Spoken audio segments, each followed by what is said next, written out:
Bonsoir mes frères et sœurs. Quelle grâce ce soir encore de se retrouver ici. Bienvenue à vous tous. Vous savez, avec le Seigneur, il n'y a pas de hasard, non? C'est sûr, si on regardait dans le programme, ce séminaire, mais il n'y a pas de hasard avec le Seigneur. La parole de Dieu nous dit qu'il n'arrive jamais en avance et jamais en retard. Et ce soir, on doit avoir une attitude, pas simplement comme si c'est un jour de plus que nous avons là pour être là, mais dans notre cœur, nous devons saisir cette grâce. Dieu sait pourquoi ce soir, la parole de Dieu doit continuer à œuvrer en nous. Amen. C'est dans cette condition, c'est dans cette attitude-là, au milieu du peuple de Dieu, si nous nous tenons de cette manière, Dieu, ce qu'il cherche, c'est de pouvoir nous bénir, nous équiper, nous préparer, nous restaurer, nous équiper pour tout ce qu'il va faire avant son retour sur cette terre, avant de venir prendre son église. Amen. Alors ce soir, allons nous mettre debout et allons un petit moment être reconnaissants à Jésus. De savoir que nous sommes ses enfants et c'est la manière qu'il prend soin de nous. Quelle grâce, il faut en profiter de cela. La Bible nous dit de ne pas mépriser, de ne pas fouler la grâce de Dieu qui vient vers nous. Amen. Et ce soir, disposons notre cœur pour que Dieu continue à nous parler, à nous instruire. Quelle grâce, mes frères et sœurs. Amen. Seigneur, merci pour ces moments. Nous sommes reconnaissants pour ta grâce, pour ta fidélité, pour ton amour envers nous.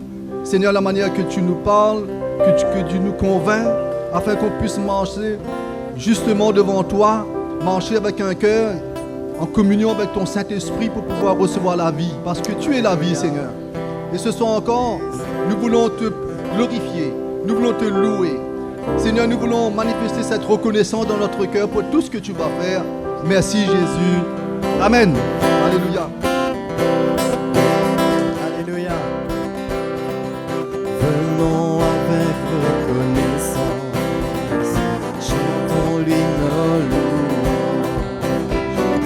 réjouissons-nous dans sa présence, chantons grand et puissant est son nom, louons avec nos instruments, louons avec nos voix, louons-le sur la terre et dans les cieux, élevons son nom de tout notre cœur. Le Seigneur est bon, le Seigneur est bon, le Seigneur est bon, et son miséricorde durera toujours. Le Seigneur est bon, le Seigneur est bon, le Seigneur est bon, le Seigneur est bon, le Seigneur est bon, et sa miséricorde durera toujours. Le Seigneur est bon, et sa miséricorde durera toujours. Venons avec reconnaissance ce soir. Venons avec reconnaissance, chantons-lui nos louanges, réjouissons-nous dans sa présence, chantons grand et puissant est son nom, louons avec nos instruments, louons avec nos voix, louons-le sur la terre et dans les cieux, élevons son nom de tout notre cœur. Le Seigneur est bon, le Seigneur est bon, le Seigneur est bon, et sa miséricorde durera toujours. Le Seigneur est bon, le Seigneur est bon, le Seigneur est bon, et sa miséricorde durera toujours. Le Seigneur est bon, et sa miséricorde. Jésus le Fils est exalté. Jésus le Fils est exalté. Il est le Créateur. Venons et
Tu tiens ma vie entre tes mains, et c'est sur toi que je me tiens. Tu es le Dieu puissant, tu es le Dieu puissant. Sois glorifié, sois élevé, Seigneur, élevé, et dans nos cœurs et par nos vies, sois glorifié, sois glorifié, sois glorifié, sois élevé, et dans nos cœurs et par nos vies, sois glorifié, oh Dieu puissant.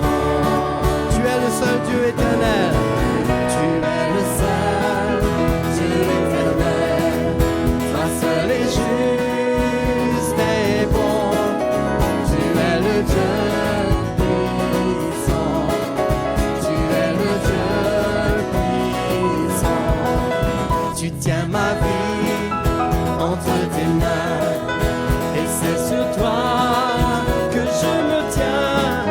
Tu es le Dieu puissant, tu es le Dieu puissant. Sois glorifié,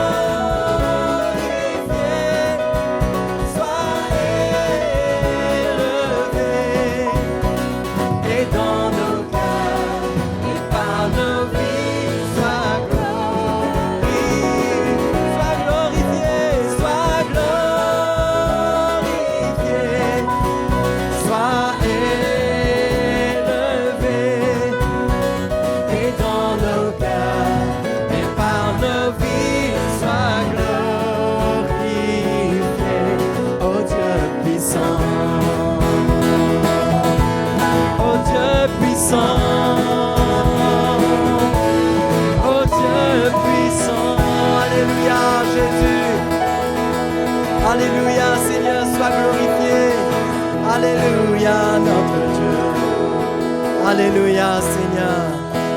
Oh merci Seigneur, merci Jésus, merci Seigneur. Nous fermons nos yeux devant toi Seigneur, nous voulons t'élever Dieu Tout-Puissant. Alléluia, alléluia, que ton nom soit glorifié Seigneur. Dieu Tout-Puissant, plein de gloire,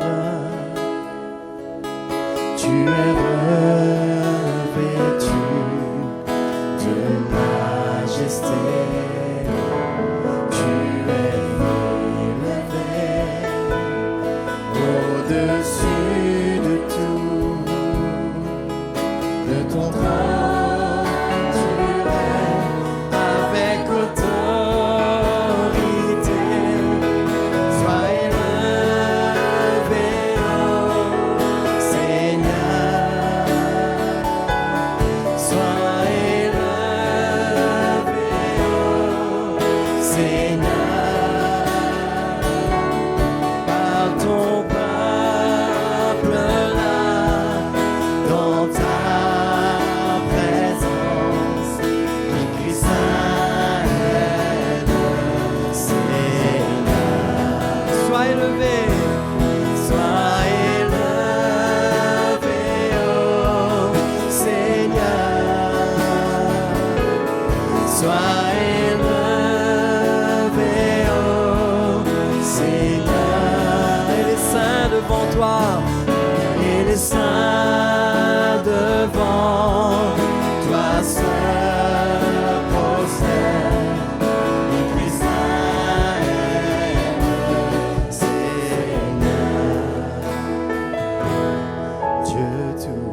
Seigneur, et les saints devant toi, et les saints devant toi seul prosternent et disent Saint, Seigneur.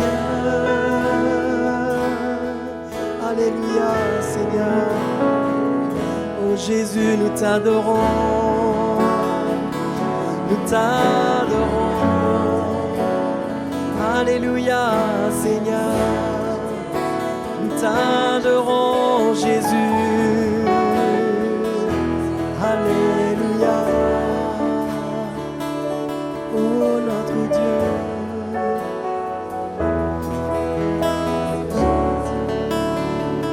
Oh Seigneur, Dieu Tout-Puissant. Alléluia. Jésus.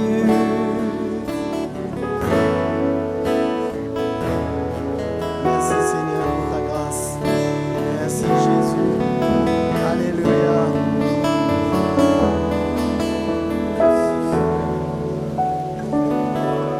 Alléluia.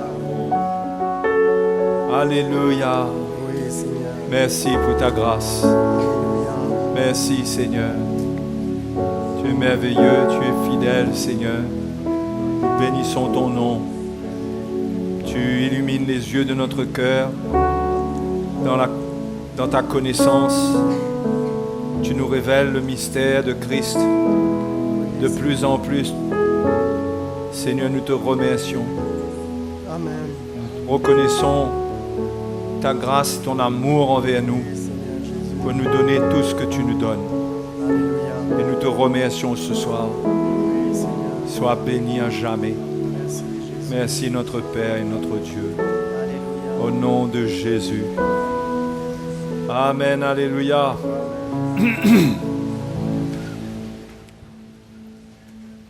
Bonsoir à vous tous les frères et sœurs. C'est une joie d'être là, sincèrement, pour pouvoir vous partager l'Évangile, partager ce que le Seigneur a pour chacune de nos vies. Chacun de nous qui avons été appelés, Dieu a des bénédictions spirituelles pour nous en réserve. Nous avons trouvé cela dans Éphésiens chapitre 1, on va le lire encore une fois. Et à la fin, vous connaîtrez ce verset par cœur. L'apôtre Paul dit « Béni soit le Dieu ». Éphésiens 1, 3. « Béni soit le Dieu et Père de notre Seigneur Jésus-Christ, qui nous a bénis de toute bénédiction dans les lieux célestes en Christ. » Ouais. Dans les lieux célestes en Christ, nous avons un trésor de bénédiction spirituelle. C'est un trésor. Dieu veut nous voir rechercher ce trésor, chérir ce trésor. Le vouloir, ce n'est pas de la convoitise. Tout ce qu'on veut pour notre chair, c'est de la convoitise. Ce qu'on peut désirer, qui est du monde. Mais désirer les bénédictions spirituelles, ça, ce n'est pas de la convoitise. Dieu veut qu'on désire. Il veut que ce soit l'objet, le sujet de notre recherche. Et c'est comme cela qu'il veut nous enrichir. Le message de la prospérité matérielle est une fausse doctrine, une hérésie. Et le message de la prospérité spirituelle est la vérité. Être prospère. Et Dieu peut prendre soin de nous à tous les niveaux, bien sûr. Mais nous voyons ici que Paul parle de bénédiction spirituelle dans les lieux célestes en Christ. Et le Seigneur nous a révélé sa grâce. Il nous accorde sa grâce au verset 7. Il est dit, en lui nous avons la rédemption par son sang, le pardon des péchés, selon la richesse de sa grâce, que Dieu a répandu abondamment sur nous par toute espèce de sagesse et d'intelligence. Il nous a fait connaître le mystère de sa volonté, selon le bienveillant dessein qu'il avait formé en lui-même.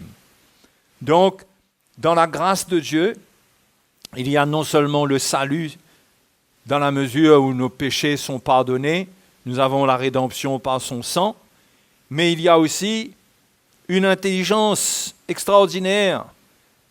Au fait, l'apôtre Paul dit la richesse de sa grâce que Dieu a répandue abondamment sur nous par toute espèce de sagesse et d'intelligence. C'est une manifestation de la grâce de Dieu. Les richesses de la grâce de Dieu, ça vient par toute espèce de sagesse et d'intelligence. La sagesse et l'intelligence, c'est pour comprendre le plan de Dieu. Parce que si on ne comprend pas le plan de Dieu, on va s'égarer. On va se laisser séduire par l'ennemi. Mais si on le comprend et qu'on y obéit et qu'on n'est pas rebelle, nous allons être enrichis de la grâce de Dieu, tout d'abord, par de la sagesse et de l'intelligence spirituelle. Nous allons comprendre des choses que l'intelligence naturelle ne comprend pas. Nous allons voir des choses que nos yeux naturels ne voient pas. Et ça fait partie de la grâce de Dieu.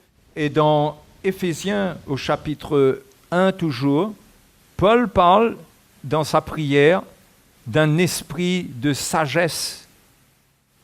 Il prie au chapitre 1, il dit, c'est pourquoi moi aussi, verset 15, ayant entendu parler de votre foi au Seigneur Jésus et de votre amour pour tous les saints, je ne cesse de rendre grâce pour vous, je fais mention de vous dans mes prières, afin que le Dieu de notre Seigneur Jésus-Christ, le Père de gloire, vous donne un esprit de sagesse et de révélation dans sa connaissance. Vous voyez comment c'est important d'avoir la connaissance de Dieu, la connaissance du plan de Dieu. C'est important. Paul priait pour cela. Ce n'était pas suffisant que les Éphésiens ils aient la foi et qu'ils aient l'amour, mais il fallait qu'ils aient cette révélation-là. Et le résultat, ça allait être qu'ils allaient connaître l'espérance qui s'attache à leur appel. Ça, c'est futur, l'espérance qui s'attache à leur appel. L'Épître aux Colossiens dit que Christ en nous, c'est l'espérance de la gloire. Il y a un temps, un jour, où on sera transformé. Notre corps sera transformé en l'image de la gloire du corps de Jésus. Nous quitterons ce corps d'humiliation, sujet à la souffrance et au péché. Et puis il dit, quelle est la richesse de la gloire de son héritage qu'il réserve aux saints? Ça aussi, c'est en grande partie futur, la richesse de la gloire qu'il réserve aux saints. C'est important pour le chrétien de voir, de savoir qu'il y a un héritage qui est autre que l'héritage terrestre. C'est un héritage spirituel. C'est avec le Seigneur. Et il dit, quelle est envers nous qui croyons l'infinie grandeur de sa puissance se manifestant avec efficacité par la vertu de sa force. Et ça, c'est présent. La puissance de Dieu est infinie pour se manifester dans notre cœur, pour nous fortifier. Au chapitre 3, Paul le dit d'ailleurs, il dit aux chrétiens comment il prie pour eux aussi, encore une fois. Au verset 14, chapitre 3, à cause de cela, je fléchis les genoux devant le Père, de qui toute famille dans les cieux et sur la terre tient son nom, afin qu'il vous donne, selon la richesse de sa gloire, d'être puissamment fortifié par son esprit dans l'homme intérieur. Voyez? On a les richesses de la grâce de Dieu pour nous, et on a les richesses de la gloire de Dieu pour nous fortifier intérieurement, jusqu'à ce que le temps vienne et que nous allons revêtir la gloire de Dieu. Donc nous devons avoir la révélation du plan de Dieu. Et ne pas nous contenter de ce que nous comprenons aujourd'hui. Ce que nous comprenons aujourd'hui n'est pas suffisant. Dieu veut nous bénir avec abondance de toute bénédiction spirituelle. Il veut qu'on apprécie ce qu'il nous donne. Et toujours au chapitre 3, au chapitre 3, et au verset 8, l'apôtre Paul parle de son ministère. Parle de son ministère. À moi qui suis le moindre de tous les saints, cette grâce a été accordé d'annoncer aux païens les richesses incompréhensibles de Christ. On ne peut pas compter sur l'intelligence pour comprendre les richesses de Christ. On ne peut pas comprendre, même quand on est en train de lire, on croit comprendre, mais il faut que ce soit un esprit de révélation dans sa connaissance qui nous enseigne. Sinon, même notre intelligence peut nous faire comprendre de travers. Mais c'est d'ailleurs pour cela qu'il faut être enseigné. Et Paul dit, à moi qui suis le moindre de tous les saints, cette grâce a été accordée d'annoncer aux païens les richesses incompréhensibles de Christ et de mettre en lumière le moyen de faire connaître le mystère caché de toute éternité en Dieu. C'est étonnant comme phrase, comme tournure de phrase. De mettre en lumière le moyen de faire connaître le mystère. Parce que non seulement il faut connaître le mystère, mais il faut comprendre le moyen de faire connaître. Comment est-ce que les mystères de Christ nous parviennent? Quels sont les moyens de Dieu? Et cela fait partie de l'Évangile. Non seulement de parler de Christ, mais aussi d'enseigner comment recevoir de lui. D'accord? On est là avec moi ce soir? Et c'est pourquoi, Éphésiens chapitre 4, Paul dit, il va parler des ministères. Il va parler des ministères. Au verset 7, l'apôtre Paul dit, chapitre 4, verset 7, « Mais à chacun de nous, la grâce a été donnée selon la mesure du don de Christ. C'est pourquoi il est dit, étant monté dans les hauteurs, il a emmené des captifs et il a fait des dons aux hommes. » Étonnant, hein? Étant monté dans les hauteurs, il a emmené des captifs et il a fait des dons aux hommes. Or, que signifie il est monté, sinon qu'il est aussi descendu dans les régions inférieures de la terre? Celui qui est descendu, c'est le même qui est monté au-dessus de tous les cieux, afin de remplir toutes choses. Il est allé au plus profond, afin d'aller au plus haut, afin, la Bible dit, de remplir toutes choses. Il règne sur toutes choses. OK? Et le verset 11 dit, « Et il a donné les uns comme apôtres, les autres comme prophètes, les autres comme évangélistes, les autres comme pasteurs et docteurs pour le perfectionnement des saints. » Et ça se réfère à ce qu'il dit au verset 8. « Étant monté dans les hauteurs, il a emmené des captifs, il a fait des dons aux hommes. » Le mot « don » là, ça veut dire cadeau. Ça veut dire cadeau. Quand Christ est mort et ressuscité d'entre les morts, dans sa résurrection, il y a des hommes dont le nom est connu d'avance, qui sont établis d'avance.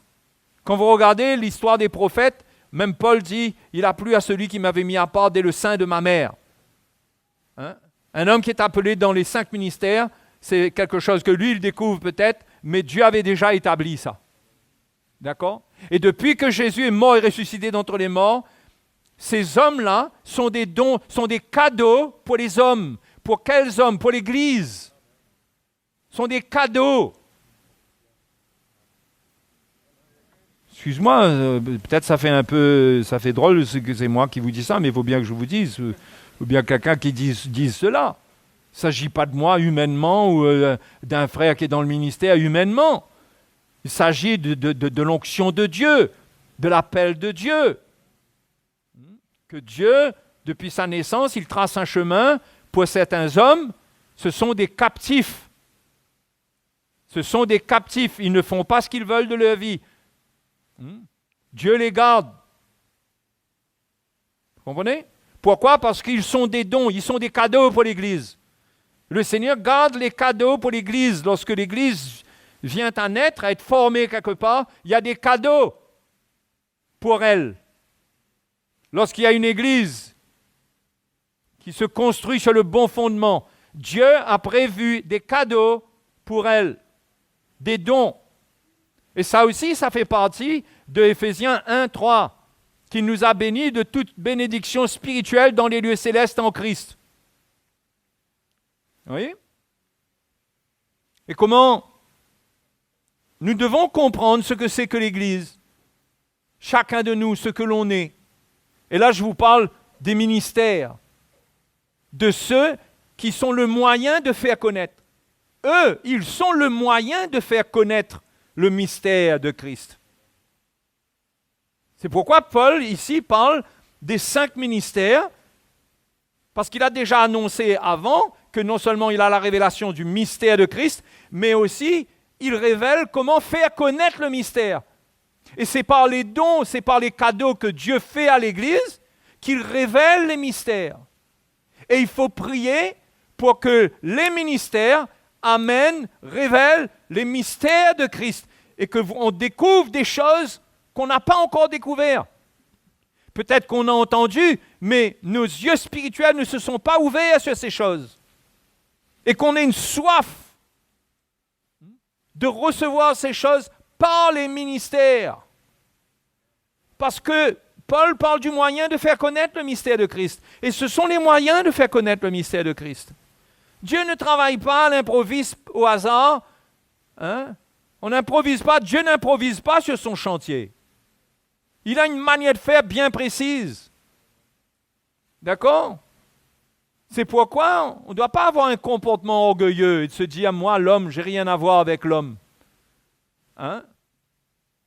Si l'on est dans une église et Dieu nous donne des ministères, ainsi que des anciens, des serviteurs de Dieu, ce sont des cadeaux pour nous. Ce qui veut dire que Dieu a tout mis dans leur vie pour nous. Pour nous.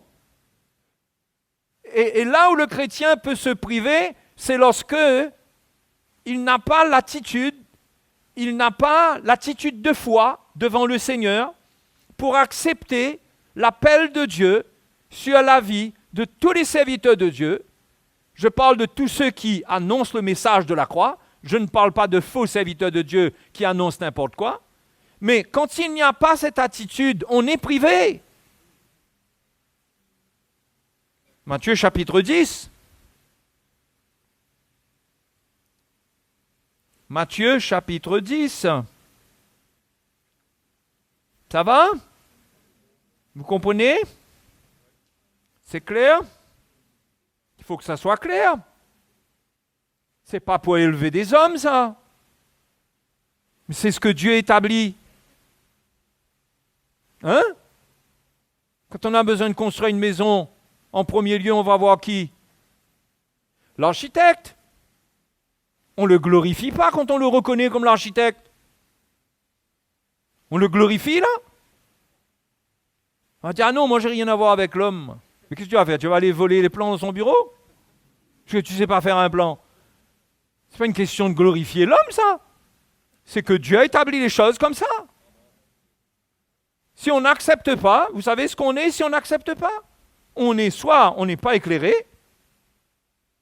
mais si on entend et on n'accepte pas, on est rebelle. Parce que ces onctions contiennent une autorité pour transmettre. L'autorité transmet. Ce n'est pas juste l'autorité, ce n'est pas simplement pour régner sur des gens. C'est pour transmettre. Ça donne un pouvoir de transmettre des choses. Donc, ce sont des onctions qui ont le pouvoir de transmettre des choses. Alors, verset 40, chapitre 10 de Matthieu. Celui qui vous reçoit, me reçoit. Et vous pensez qu'il a dit ça seulement pour les premiers disciples, les premiers apôtres? Tous ceux qui sont envoyés, établis par Dieu pour notre vie dans l'Église, c'est ça là, c'est écrit là. On ne peut pas dire moi je suis avec Jésus, moi. Ah ben non, si on veut recevoir le Seigneur, on doit recevoir celui qui l'envoie. Celui qui vous reçoit, me reçoit, et celui qui me reçoit, reçoit celui qui m'a envoyé. Vous voyez la chaîne d'autorité? Celui qui vous reçoit, me reçoit. Celui qui me reçoit, reçoit celui qui m'a envoyé. Jésus ne détache pas le Père, lui, et ses serviteurs de lui-même, de Dieu. C'est une seule chaîne d'autorité. C'est pourquoi on ne réalise pas à quel point la soumission dans le cœur, la soumission à l'autorité est importante.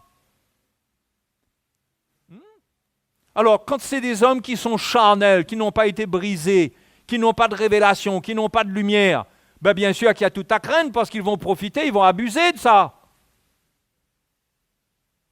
Mais quand ce sont des hommes que nous connaissons, dont on ressent les cœurs, on a déjà été bénis par eux, on a entendu la parole de Dieu, eh bien, restons avec la bénédiction spirituelle qui est attachée à ça. Et Jésus n'arrête pas là, il dit, celui qui reçoit un prophète en qualité de prophète, reçoit une récompense de prophète. Donc, il y a une attitude dedans. Non? Il y a une attitude et il y a une reconnaissance du ministère. Puisque celui qui reçoit un prophète en qualité de prophète, ça veut dire celui qui reçoit un prophète reconnaissant que c'est un prophète de Dieu. D'accord? Reconnaissant son appel. Eh bien, qu'est-ce qu'il reçoit? Une récompense de prophète. Et celui qui reçoit un juste en qualité de juste recevra une récompense de juste. Parce qu'il est inutile de vous dire que nous sommes tous des bénédictions spirituelles, par l'onction que Dieu a mis dans notre vie, chacun de nous, l'appel que Dieu nous adresse, on contient aussi une bénédiction spirituelle les uns pour les autres. Mais là, je mets l'accent sur le rapport entre les justes et l'autorité, entre les chrétiens et l'autorité, parce que c'est là-dedans que se détermine l'esprit de soumission ou bien la rébellion. Ou bien la rébellion. Et les chrétiens n'aiment pas entendre ça. Ils aiment entendre la liberté. Oh, moi, quand on a commencé à annoncer le message de la liberté en 1990-91, notre frère Mickey parlait de ces choses au début parce qu'il fallait briser la loi, mais c'était libérateur, quoi. Mais ça n'a pas changé qu'on soit libre. Mais sauf qu'on s'attache tellement à la liberté qu'on oublie certaines valeurs du royaume. Dieu ne nous rend pas libres de son autorité. Dieu nous rend libres de la loi, des obligations de nous soumettre. Parce que si quelqu'un est obligé de se soumettre, Dieu ne prend pas plaisir à ça. Le Seigneur nous rend libres de toute obligation, mais nous, nés de nouveau de notre cœur, nous devons comprendre. Et si nous le comprenons et nous manifestons le cœur qu'il faut, l'attitude qu'il faut, ça c'est devant Dieu, ça. Eh bien, qu'est-ce qui se passe? On va recevoir la récompense, la bénédiction, le cadeau que Dieu a pour moi dans cette onction. Si je méprise cela, je n'aurai rien du tout. Si je suis rebelle, je n'aurai rien du tout. Et c'est comme ça que les chrétiens s'appauvrissent. Ils croient qu'ils peuvent être rebelles et que ça n'a pas de conséquences. Mais c'est très grave. Parce que là, on va jusqu'à être privé de la richesse de la grâce de Dieu qui se manifeste par l'esprit, par toute espèce de sagesse et d'intelligence, non? On va jusqu'à être privé de ça, là. Parce que c'est ça le moyen de faire connaître le mystère de Christ. Mais si on n'a pas l'attitude, si on n'a pas le cœur qu'il faut, l'esprit de soumission, on ne recevra rien, on ne comprendra rien. Vous savez quoi? On va devenir rebelle. On aura à redire, on aura à attaquer, à mépriser, on posera toutes sortes de questions qui sont inutiles, on entrera dans des conversations qui n'en finissent pas, sur les points, les virgules, au lieu d'avoir un cœur ouvert et de comprendre, Dieu m'a appelé là, il y a un cadeau de Dieu pour moi là, dans chacun des hommes que Dieu a établis et en priorité dans les ministères. Concernant la révélation, c'est les ministères. Et la même attitude doit demeurer par rapport aux bergers dans l'Église, aux anciens. Et l'attitude devrait même être entre nous. Mais comment on peut vivre pauvre? On est pauvre, on est sec. Et c'est comme ça qu'on tombe dans les pièges de l'ennemi. On est dans la chair. On ne comprend pas le plan de Dieu. Et au lieu de profiter d'être là où il faut pour recevoir les richesses de Christ, les richesses incompréhensibles, que c'est l'onction de Dieu qui me fera comprendre ça. C'est l'onction de Dieu qui nous fait comprendre les richesses de Christ. Les richesses de Christ, Paul l'a dit, elles sont incompréhensibles. Donc c'est important de renoncer à la rébellion. Éphésiens chapitre 2, verset 1 nous parle, jusqu'au verset 3, des fils de la rébellion, dans lesquels le diable met dans leur esprit toutes sortes de choses. Et quand un chrétien est rebelle, il s'ouvre aux actions de l'ennemi dans ses pensées. Et le diable peut s'emparer de lui pour qu'il accomplisse la volonté du diable et non pas la volonté de Dieu. À la différence que le chrétien, lui, il n'est pas possédé par un démon. Mais il peut absorber des pensées, il peut mal interpréter, et parce que son cœur est tordu, il interprète mal, il tord les Écritures à cause de cet état d'esprit qui l'anime, et cela peut l'amener à la perdition. Mais quand un chrétien, son cœur est droit, son cœur est pur devant Dieu, il comprend l'autorité de Dieu, et il comprend que l'autorité que Dieu établit dans l'Église, c'est des cadeaux. Ce n'est pas des souffres-douleurs. C'est des cadeaux pour nous protéger, pour nous annoncer la vérité. Et ces 5 cadeaux-là, c'est extraordinaire. Finalement, il y a tout en termes de révélation dedans. Il y a tout. Il y a le prophète pour nous avertir, pour voir des choses dans l'esprit, pour voir dans notre cœur, pour nous aider. Il y a l'apôtre en premier qui pose le fondement de Christ, qui met la révélation claire. Après, on a l'enseignant qui détaille l'Écriture pour que les richesses incompréhensibles qui se trouvent dans l'Écriture soient révélées et que cela correspond à ce que l'apôtre amène. Et le pasteur travaille avec ça dans son Église. Et l'évangéliste, il a la révélation de Christ lui aussi pour annoncer le mystère du salut aux païens et aussi pour former l'Église. Mais tout ça, c'est un partage de richesses. Et il y a une chose, au moins, qui prive un chrétien. La première chose, c'est la rébellion. La première chose, c'est la rébellion. Donc, crois-moi, mon frère ou ma sœur, si une chose doit mourir, c'est cette attitude qui dit « moi, je ne suis pas là avec l'homme ». On doit être là avec l'homme. Pas pour être avec l'homme, mais pour être avec l'onction de Dieu et le cadeau que Dieu a mis dedans pour ma vie. Et Paul et le Seigneur, lui, il a mis les choses claires. Non, mais c'est clair, verset 40, 41. Non? C'est pas clair, ça? Est-ce que c'est pas clair? Comment on va interpréter ça, là? Ça veut dire quoi, ça? Il va recevoir une récompense de prophète, un cadeau, une récompense. Une récompense, c'est un cadeau que Dieu te donne dedans. Le prophète, si tu le reçois en qualité de prophète, tu reçois une récompense de prophète. Pareil pour le pasteur, pareil pour l'évangéliste, pareil pour tous les ministères. Donc, il y a une chose sur laquelle il faut veiller, c'est la rébellion. C'est la rébellion. Et en plus, le partage de la racine d'amertume au milieu de l'Église contre l'autorité. C'est grave, ça. Moi, je vous dis, il y a beaucoup de chrétiens, beaucoup qui rétrogradent à cause de cela.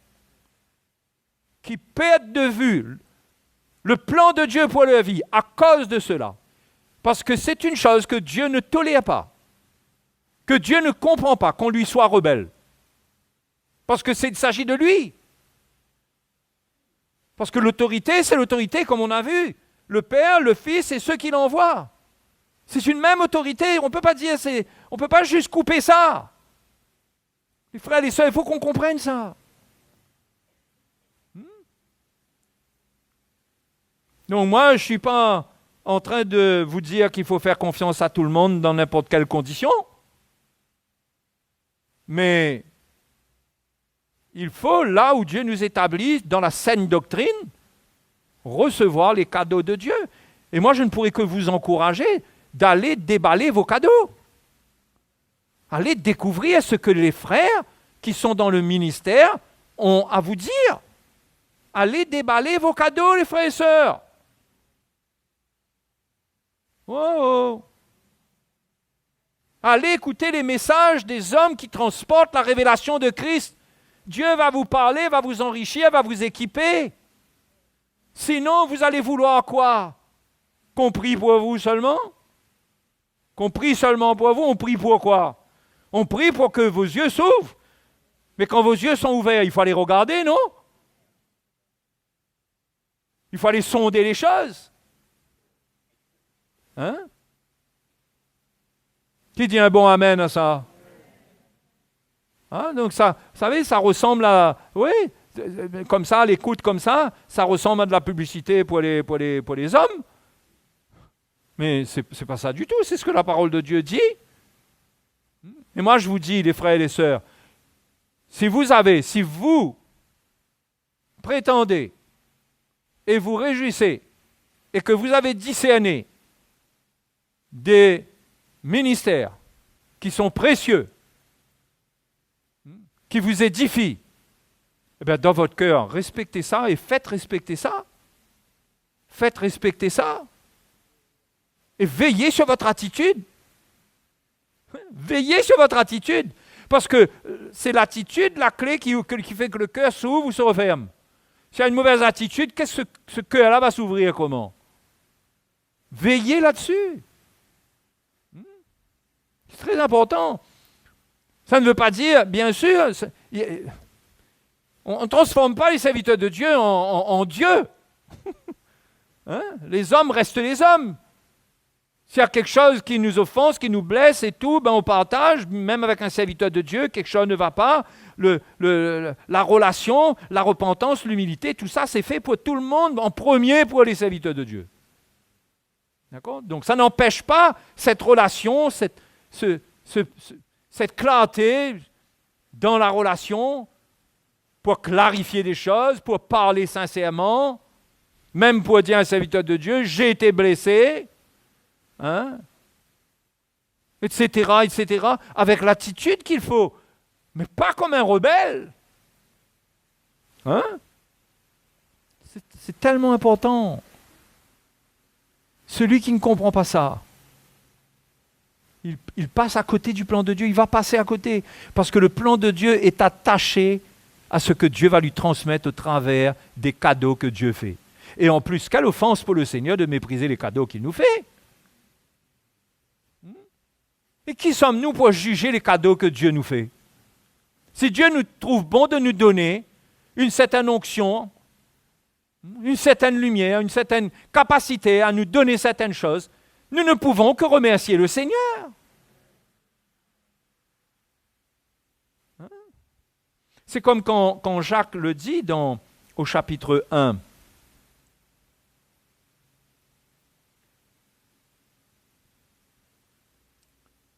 Jacques,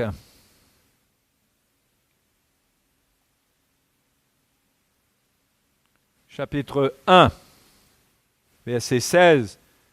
Ne vous y trompez pas, mes frères bien-aimés. Toute grâce excellente et tout don parfait descendent d'en haut du Père des Lumières, chez lequel il n'y a ni changement ni ombre de variation. Il nous a engendrés selon sa volonté par la parole de vérité. La parole de vérité, elle nous vient comment, la parole de vérité? Elle est annoncée.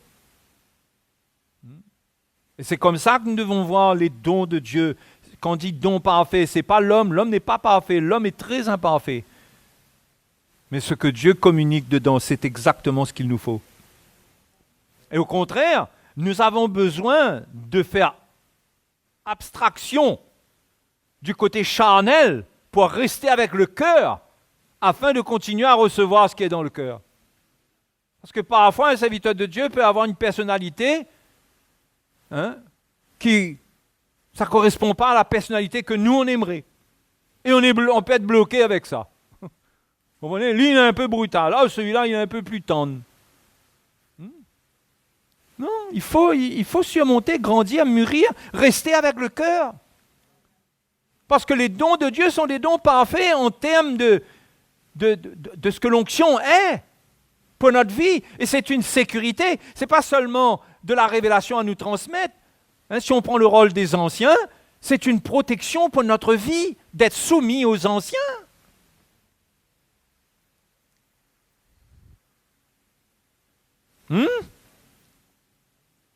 1 Pierre, chapitre 5.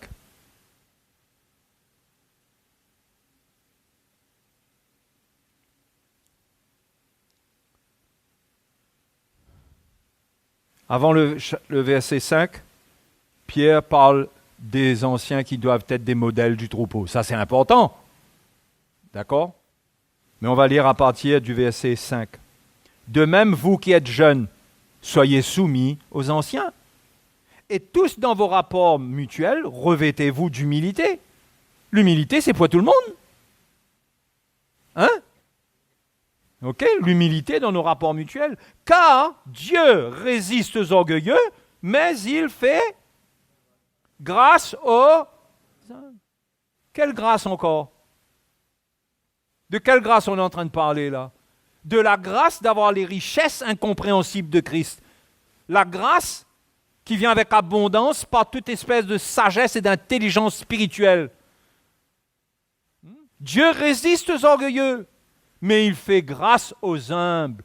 C'est-à-dire, celui qui est humble, il va recevoir les choses de Dieu.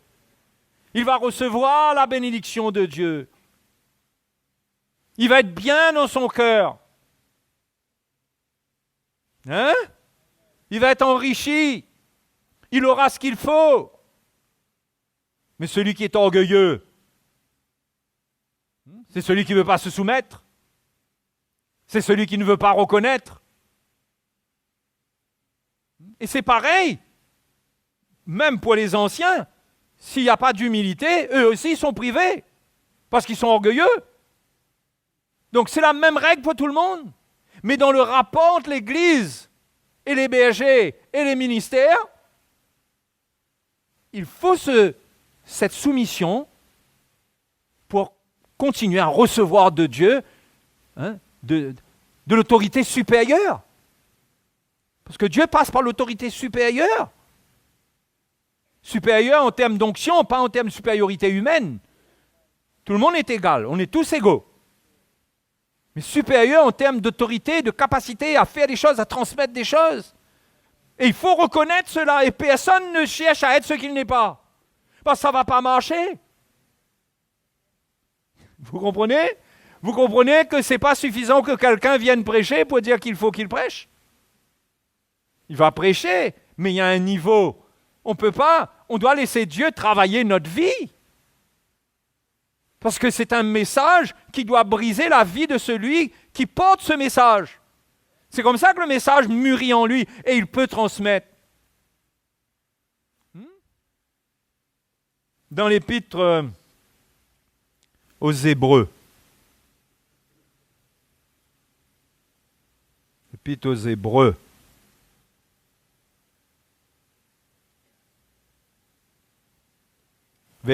chapitre 13, verset 17. En tous les cas, excusez-moi si jamais je vous donne l'impression que je suis en train de valoriser l'homme là, mais franchement, ce n'est pas le cas. Là, on est en train de parler du moyen de faire connaître. Le moyen de faire connaître. Si quelqu'un doit aller gratter dehors là, il faut bien qu'il accepte la pioche, non? Sinon, il va aller avec ses doigts. Il faut bien qu'il accepte l'instrument. S'il dit, Seigneur, je veux aller gratter, donne-moi un instrument. Dieu lui dit, ben voilà l'instrument, prends cette pioche. Ok? C'est comme ça. Obéissez, verset 17, à vos conducteurs et ayez pour eux de la déférence, c'est-à-dire ça parle d'une attitude profonde, ça, la déférence. Hein? Ça parle d'une attitude respectueuse. Ça ne bloque pas quelqu'un, ça.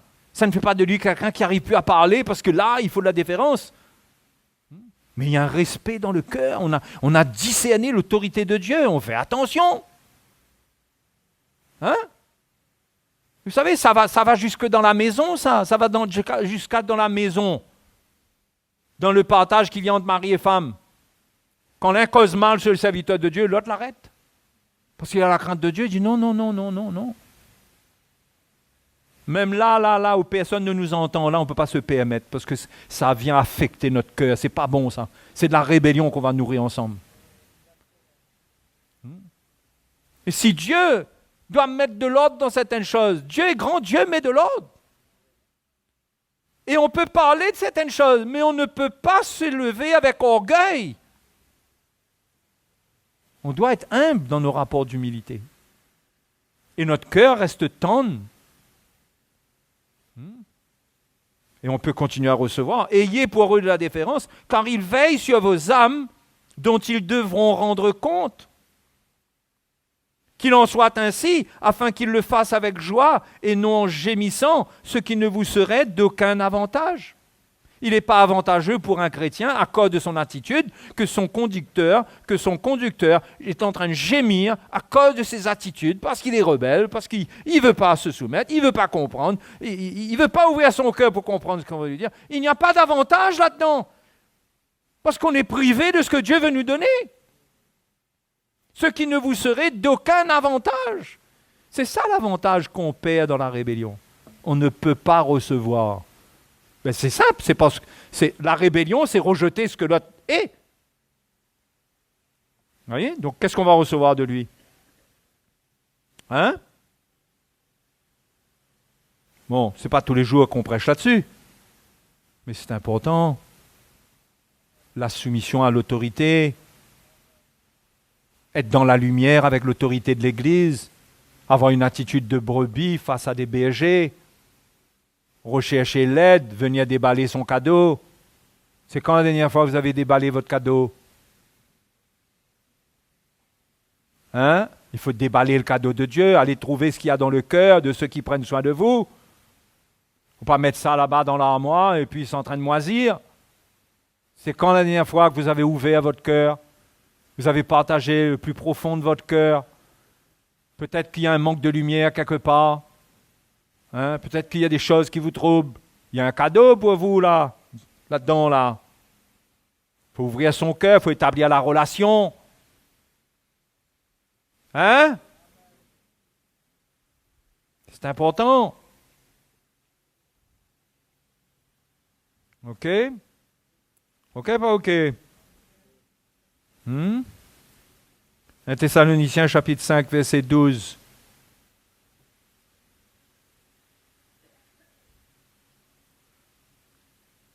Thessaloniciens chapitre 5, verset 12. Nous vous prions, frères, d'avoir de la considération pour ceux qui travaillent parmi vous, qui vous dirigent dans le Seigneur et qui vous exhortent. Ayez pour eux beaucoup d'affection à cause de leur œuvre. C'est simple ça, non? Mais ça, c'est des choses que le diable veut gâter. Pourquoi Paul parle de cela, lui? Pourquoi là, il parle de ça, ailleurs, il parle de cela? Pourquoi il parle de cela? Parce qu'il a compris, Paul, le moyen de faire connaître les richesses de Christ. Il a compris comment Dieu opère. Il comprend. Dieu choisit un homme pour être roi. Dans l'Ancien Testament, c'était comme ça. Dieu choisissait des prophètes. Dieu a toujours travaillé avec des hommes. Il se plaît à faire des choses comme ça. Il y a des choses qu'il fait lui-même, il y a des choses qu'il fait au travers de l'homme. Nous vous prions d'avoir de la considération pour ceux qui travaillent parmi vous, qui vous dirigent dans le Seigneur et qui vous exhortent. Ayez pour eux beaucoup d'affection. L'amour qu'on doit avoir, l'affection, la manifestation de l'amour. Ça ne s'invente pas, ça. Mais c'est le cœur rebelle, il est privé de ça. Il peut pas. Qu'est-ce qu'il va affectionner? Il ne va pas comprendre ça. Le cœur qui reste pur, qui respecte Dieu, qui craint Dieu, qui a la crainte de Dieu au point d'avoir une attitude dans son cœur par rapport à l'autorité de Dieu. Celui qui est comme ça, il va hériter de beaucoup de bonnes choses. Et il y a des bénédictions spirituelles attachées à l'onction de Dieu qui vont venir toucher son cœur. Vous savez, on peut tous être là à écouter l'Évangile. Mais quelqu'un qui a l'attitude qu'il faut. On peut avoir une personne, 2 personnes, 3 personnes. Ces gens-là reçoivent les choses de l'Esprit dans une autre dimension. Parce qu'ils ont cette attitude, ils ont ce cœur-là. Hein? Mes frères et sœurs, croyez pas que j'exagère, hein? Parce que là, si vous croyez que j'exagère, ben, la prochaine étape, là, vous allez me dire que je suis fou. Allez dans 2 Corinthiens, chapitre 8, verset 23.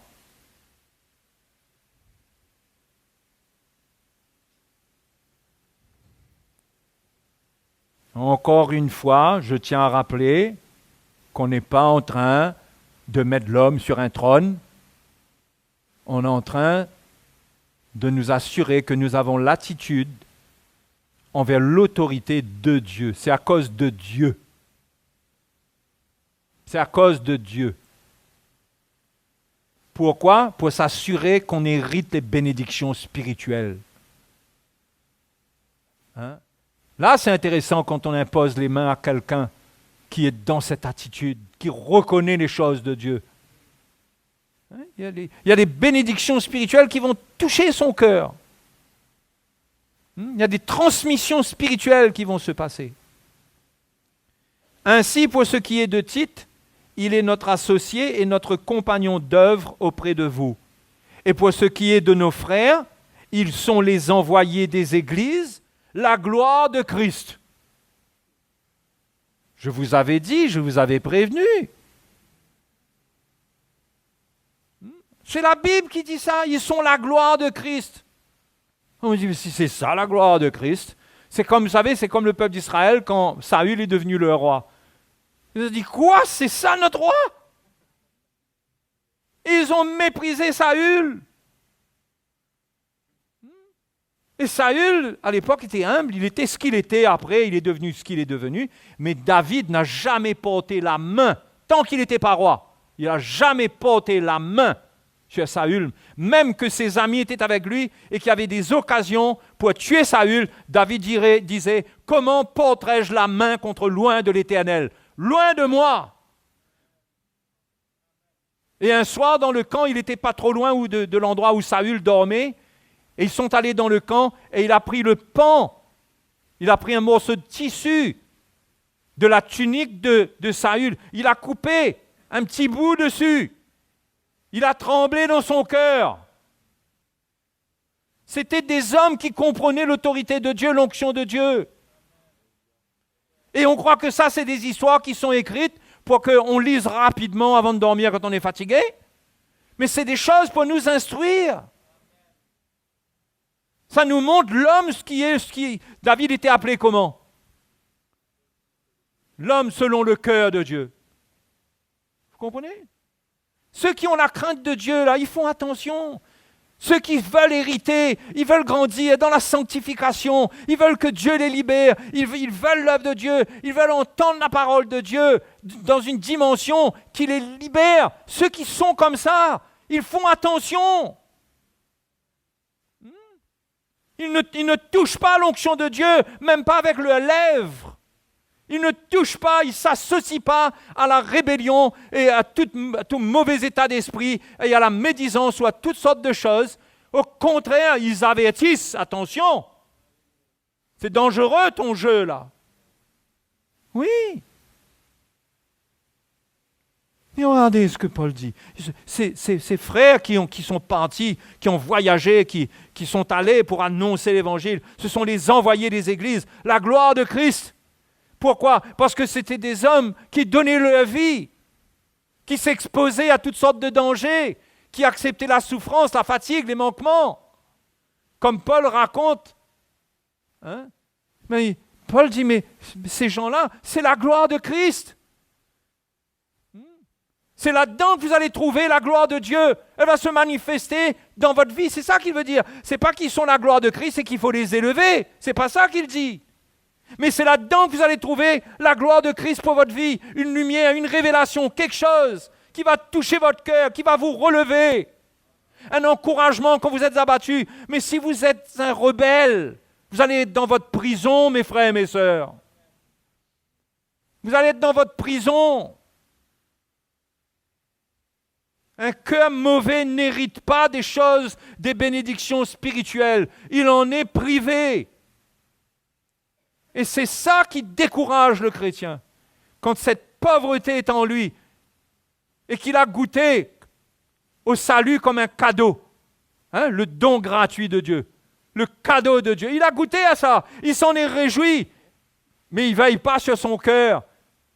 Il se laisse aller à la rébellion, à la désobéissance. Et son cœur s'endurcit. Et là, il a perdu le goût de son cadeau qui lui a été donné, le goût. Pas le cadeau lui-même, mais il n'arrive plus à prendre dedans, à ouvrir ce cadeau-là. Parce que Dieu lui résiste. Parce qu'il est orgueilleux. Alors là, quand on en vient au cadeau que Dieu donne ensuite dans l'Église pour notre avancement, mais il faut une attitude d'humilité. Moi, j'ose vous dire ça, moi. Moi, je peux vous dire, j'ose vous dire cela. Parce que ça fait des années que je sers le Seigneur. Et je connais beaucoup de chrétiens, beaucoup, ça ne se compte pas comme ça, sur les doigts de la main, qui dans leur rébellion sont je ne sais où aujourd'hui. Parce qu'ils n'ont pas compris ça. Ils n'ont pas compris ça. Ils n'ont pas accepté ça. Ils n'ont pas accepté la réprimande, une réprimande. C'est quoi une réprimande? Qu'on te réprimande, qu'on te dise quelque chose, c'est pas bon, et il y a une réprimande qui vient. C'est une grande affaire, ça? Faisons une étude sur la réprimande et on va voir. La réprimande, c'est salutaire. La réprimande donne la vie. Que le juste me frappe sur la tête, c'est de l'huile qui coule sur ma tête. C'est une grande affaire, ça. Ce qui est une grande affaire, c'est notre orgueil de ne pas recevoir que Dieu nous parle, que Dieu nous avertisse. Et je ne parle pas là de parler d'être Dieu, de quelqu'un qui abuse de son autorité. Ça, c'est autre chose. Ça, il faut fuir ça. Mais quand il y a le cœur de Dieu quelque part, quand ça n'a plus besoin de faire l'épreuve de l'amour qu'il y a dedans, il n'a plus besoin, lui, de me donner des preuves qu'il m'aime. Mais on ne veut pas ça. On veut une vie chrétienne tranquille, on veut un petit enseignement. On veut un petit enseignement et qu'on me laisse tranquille. Je suis content, moi, là j'ai la lumière, là c'est bon, là, pourquoi plus que ça? Mes frères et mes sœurs, l'œuvre de Dieu. Moi j'ai dit aux frères et sœurs de Saint-Pierre, l'œuvre de Dieu, ça commence quand vous rentrez déjà. Bien avant ça. Mais allons dire, en ce qui concerne venir ici, ça commence au portail, là. Dans vos attitudes, là. Là, l'œuvre de Dieu commence, là. Dans quel état de cœur vous êtes, là? Hein? Comment vous êtes, là? Dans quelle attitude vous êtes, là? Dans quel jugement vous êtes, là? Quand on vous dit, il faut mettre là, il faut dresser, il faut ceci, cela, c'est quoi, là? C'est quoi qui bouge en vous, là? On vous passe à l'accueil, on vous dit, oh, pauvre, vous avez oublié de vous rincer les mains. C'est quoi votre attitude, là? Là, c'est le moment de défendre votre conception du sanitaire. Vous comprenez ce que je dis? Ça, c'est un exemple que je donne. À l'accueil. Partout, là, on va s'asseoir. On nous demande de nous déplacer. On nous demande de faire quelque chose. Hein? Quelle est là? C'est là l'œuvre. C'est là, ça détermine la suite de ce que tu vas recevoir. Il y en a qui ne voient pas l'autorité là-dedans. C'est vrai qu'il n'y a pas l'autorité dedans. Mais ceux qui sont établis pour certaines choses, eh bien, ils doivent être respectés pour ce qu'ils représentent et on doit collaborer. Non? Hein? C'est très important d'avoir cette attitude-là et de se dire, mais... Hein? Le Seigneur est là, il nous demande d'avoir des rapports d'humilité. Et ça crée les conditions du cœur. Parce que le royaume de Dieu, c'est dans le cœur. On n'est pas dans le royaume de Dieu juste comme ça. c'est les conditions de cœur. L'humilité, la faim, la soif de justice, la miséricorde, toutes ces choses dans le cœur, la soumission de cœur. Hein? Mais je suis en train de vous exhorter, vous enseigner, vous exhorter tout en même temps là.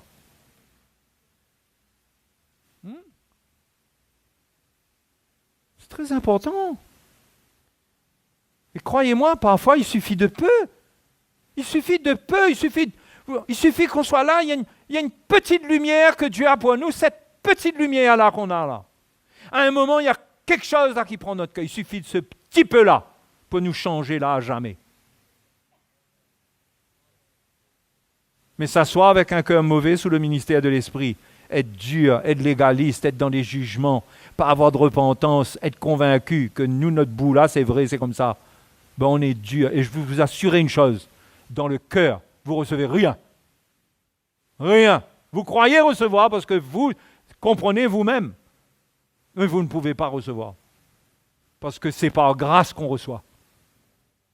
Les choses de Dieu, ça vient par grâce. Moi, je veux vous encourager. Vous venez sous notre ministère. Vous nous reconnaissez. Je suppose que oui, vous êtes là. Hein? Prenez la bonne attitude. Parce qu'on ne veut pas taper sur personne, nous. On n'est pas armé d'un gros bâton. Hein? On est humain. Il peut arriver qu'on dise quelque chose qui offense un peu quelqu'un parce que, je ne sais pas moi. Vous savez, on ne dort pas tous les soirs 8 heures. Hein? Il y a le matin où on se lève, on est très fatigué, quoi. Et tout d'un coup, nous aussi, on décale un coup. Ça peut arriver. Hein? À cause de ça, là, il faut être rebelle? À cause de ça, il faut gâter son cœur? Hein? Dites-moi. Vous savez, c'est comme les parents. C'est comme papa, maman, qui travaillent dur et qui donnent à leurs enfants ce qu'il faut. Il y en a un qui gagne sa voiture, l'autre gagne sa moto, etc. Et le jour que le papa le reprend, parce qu'il lui dit, c'est pas bon tes fréquentations. Et bien le petit bonhomme là, lui tout d'un coup là, il oublie tout lui là. Et là il va commencer à dire, oui mais de toute façon tu n'as jamais rien fait pour moi, et de toute façon. Hein? Alors que tout lui est donné. Tout lui est donné, tout lui a été donné, il ne voit plus ça là. Sur le coup, son truc là, il devient rebelle là. Et là, s'il ne se repent pas là, il part même là, Et les chrétiens, parfois, sont pareils. Un petit défaut, ils oublient tout. Et le chrétien, il est quand même drôle parfois. Il a un problème avec quelqu'un, tout d'un coup, c'est l'église est plus bon. Non, mais c'est le cœur de l'homme, c'est quelque chose. Hein.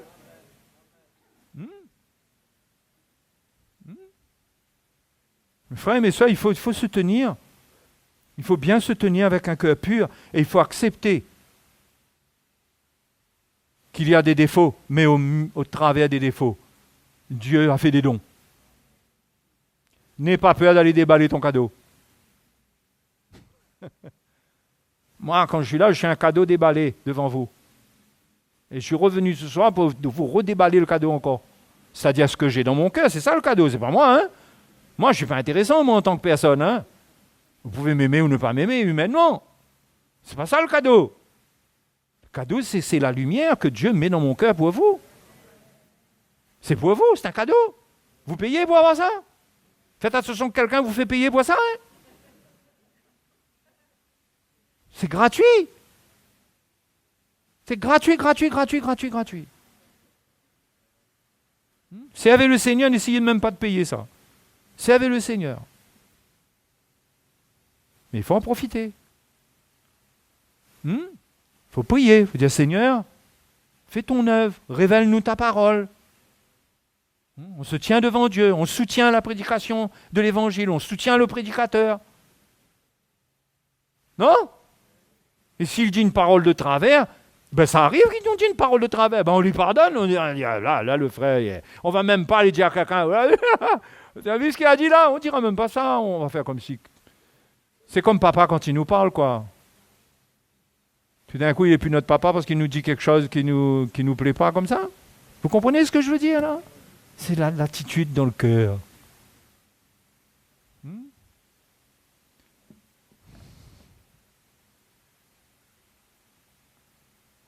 Qui dit un bon amen? Mais un amen d'accord et un amen de cœur. D'accord et de cœur. Pas un amen religieux, un amen d'accord et de cœur. On veut dire, on veut vivre cela. Peut-être. Ce soir, je vous parle, peut-être vous réalisez comment vous ratez. Mais c'est pas grave. C'est pourquoi on enseigne, c'est pourquoi on parle, c'est pour rectifier les choses. C'est parce que Dieu veut donner de plus grandes choses. C'est parce que Dieu veut vous bénir. Dieu veut vous faire avancer. Dieu veut vous transmettre des choses qui vont vous permettre de grandir, d'être affermis. Mais si vous ne rectifiez pas certaines choses, vous allez rester comme vous êtes. Dans l'esprit, vous serez comme ça. Peut-être dans le naturel, vous serez un grand costaud. Dans l'esprit, vous serez comme ça. Maigre. Et ce n'est pas le but. Nous, on a envie que les brebis du Seigneur deviennent grasses. Hein? Les brebis du Seigneur doivent être grasses, doivent donner du lait et de la laine. Pour l'œuvre de Dieu. C'est pas un bon plan? Allez, allons nous mettre debout. Hein? Donc, ne dites jamais, ben oui, moi je veux, moi. Mais ceci, mais cela, il n'y a pas de mais ceci, mais cela, mon frère. On prie, on reste dans l'esprit. Et il y a de l'humilité au milieu de nous. On se parle, on se repent, on se pardonne, mais on ne met pas le désordre dans le royaume. On ne met pas de désordre dans la maison. Et on continue à recevoir du Seigneur les bénédictions spirituelles. Ça vous intéresse d'être béni spirituellement? C'est-à-dire, vous savez, la bénédiction spirituelle, ça produit la paix. Ça produit la paix. La première chose, c'est la paix. C'est d'être tranquille, quoi. Vous remarquez que vous ne pouvez pas être tranquille quand quelqu'un commence à mal parler sur un tel, vous dites un bout, quand vous avez dit le bout, vous ressentez, mal fait dire ça là. Mais après, vous ne rectifiez pas, vous vous condamnez. Vous savez, quand on est dans les histoires, là, on ne peut pas être bien. On ne peut pas être bien. Il faut apprendre à vivre en paix et avoir les attitudes qu'il faut dans le royaume afin que le Seigneur, il achève son œuvre de sanctification dans nos vies. Non, moi, je ne vous dirai jamais, je n'aurai pas de prétention de me tenir devant vous comme quelqu'un qui est parfait. Et il faut obéir parce que je suis parfait. Et vous ne devez à personne l'obéissance dans la chair. On parle de l'évangile. On ne parle pas de votre vie, là. Hein? Qu'est-ce que vous mangez, le linge que vous mettez. Bon, après, il faut quand même bien habiller, quoi, parce que sinon, là aussi, on peut vous parler.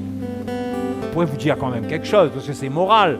Tout ce qui touche le moral, normalement, le chrétien, il doit être ouvert à apprendre. Normalement, non?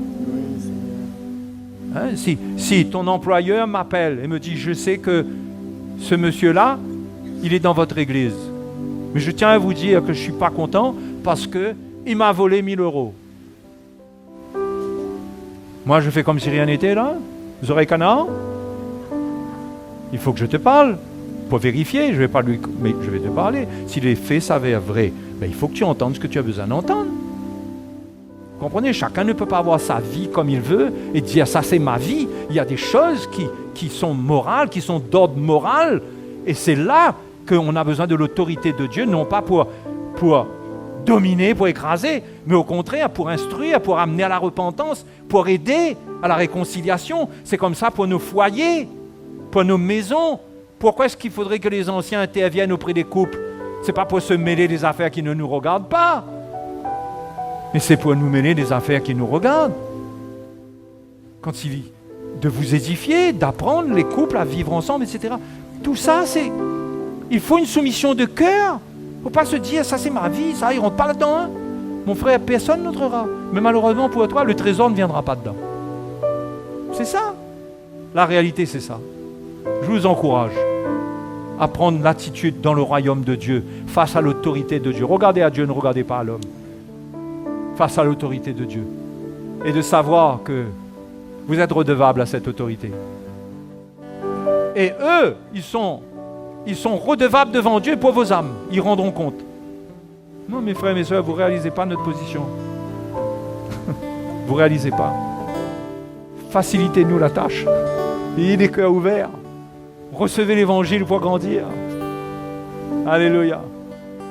Et si quelqu'un a un problème, il vient parler, il vient partager, il n'y a pas de problème. On est là pour s'humilier ensemble.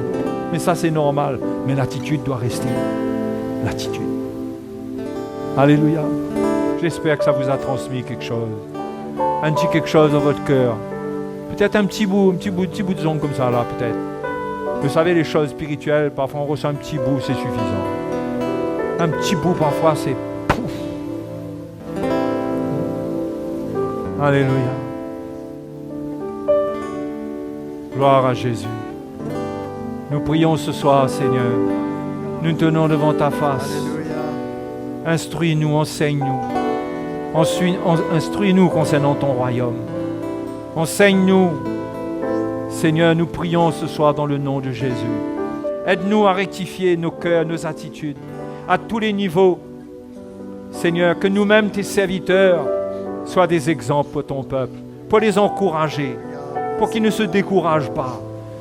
Seigneur, mais qu'en même temps, qu'il y ait cette unité de l'esprit qui soit conservée dans nos rapports, dans nos rapports mutuels, lorsque nous sommes confrontés, lorsque nous vivons ensemble, nous voyons les faiblesses, nous voyons des choses. Seigneur, que cela déclenche la prière et l'amour dans notre cœur les uns pour les autres, et non pas le jugement. Seigneur, mets cet esprit dans notre cœur, Seigneur, un esprit de révélation, que nous puissions comprendre ce que c'est que l'Église, ce que nous sommes en Jésus-Christ, ce que nous sommes, l'Église.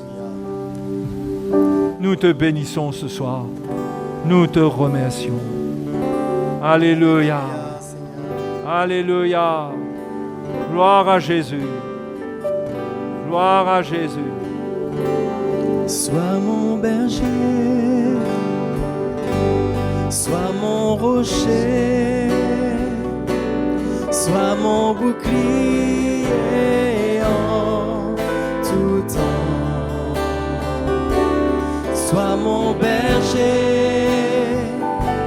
sois mon rocher, sois mon bouclier en tout temps.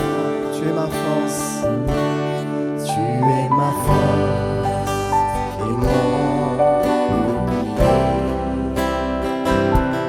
Pour toi seul mon cœur veut se confier.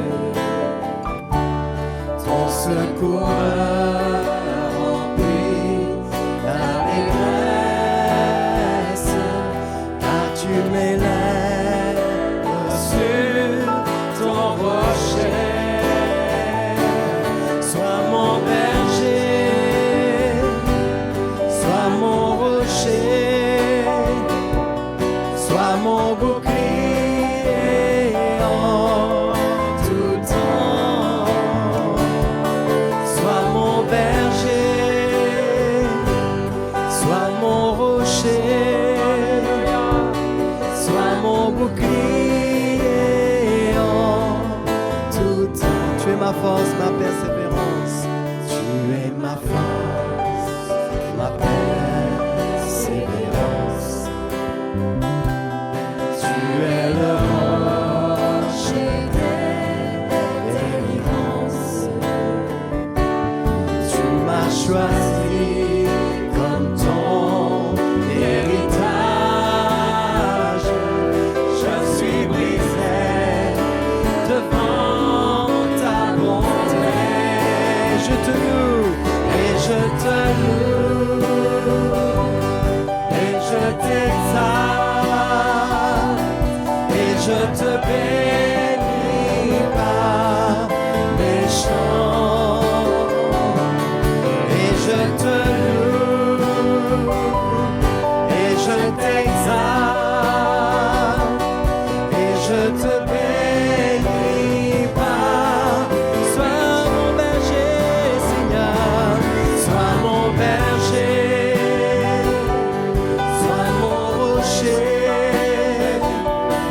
Sois mon bouclier en tout temps. Oui, sois mon berger, sois mon rocher, sois mon bouclier en tout temps.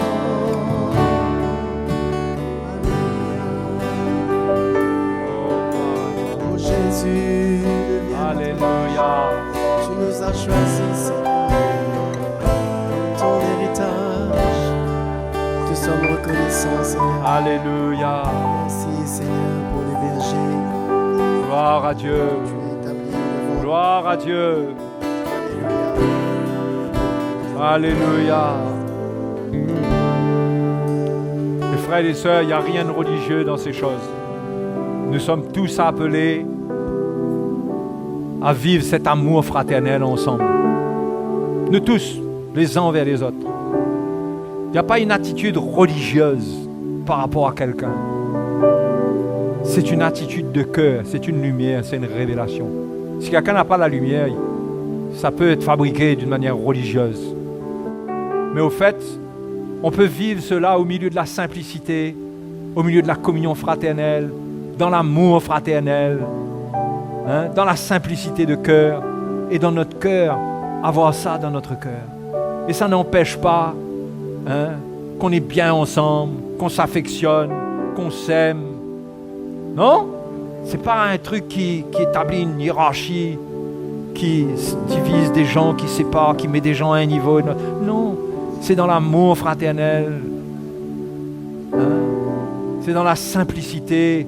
L'amour de Dieu vient dedans, le cœur de Dieu se manifeste. Alléluia. Et quand notre cœur reste avec l'onction de Dieu, l'autorité de Dieu, c'est là que c'est intéressant. C'est là que c'est intéressant. Quand on va partager notre cœur avec un serviteur de Dieu et on lui demande de prier pour nous. C'est là que c'est intéressant, quand il prie pour nous et qu'on a cette attitude. Et que lui, il est dans la foi. Lui aussi, il comprend sa responsabilité dans l'autorité. Et bien, c'est là qu'il y a des choses qui vont se passer. Il y a des choses, il y a des miracles qui vont se faire. Il y a des choses puissantes. Donc, il faut considérer ces choses. Vous ne trouvez pas? C'est la parole du Seigneur.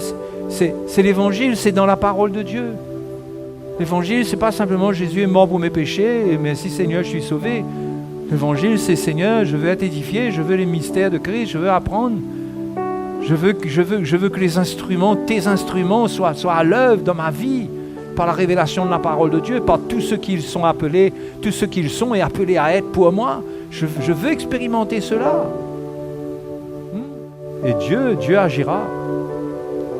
Amen.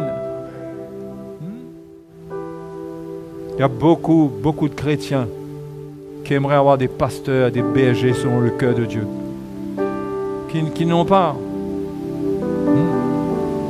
Moi, je connais des pasteurs il y a très longtemps de cela